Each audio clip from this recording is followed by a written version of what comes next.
ಹೇ ಮಣ್ಣಿನ ಹೆಮ್ಮೆಯ ಮಗನಿವನು, ಕನ್ನಡಾಂಬೆಯ ಪ್ರೇಮದ ಕುಡಿವನು, ಕಾವೇರಿಯ ವಂಶಿಕನು, ಕಸ್ತೂರಿಯ ಕುಲದವನು, ರಸ ಋಷಿಯ ವರ ಪಡೆದ ಕೆಚ್ಚೆದೆ ನಾಯಕನು, ಧೀರ ಕುಮಾರಣ್ಣನು.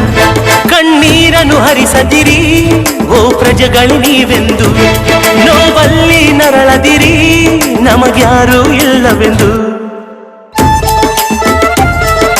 ಹಗಲಿರುಳು ಜನರಲ್ಲೇ ಬೆರೆತು ಹೋದರಣ್ಣ, ನೋವನ್ನು ನಲಿವನ್ನು ಹಂಚಿಕೊಂಡರಣ್ಣ. HIV ಪೀಡಿತರ ಭೋಜನ ಸ್ವೀಕರಿಸಿ, ದಲಿತರ ಸೂರಿನಲ್ಲಿ ನಿದಿರೆಯನ್ನು ಮುಗಿಸಿ, ವಿಶ್ವಕ್ಕೆಲ್ಲ ಸಂದೇಶವನ್ನು ಸಾರಿದರು ಅಣ್ಣ, ಗುಣವಂತ ಕುಮಾರಣ್ಣ.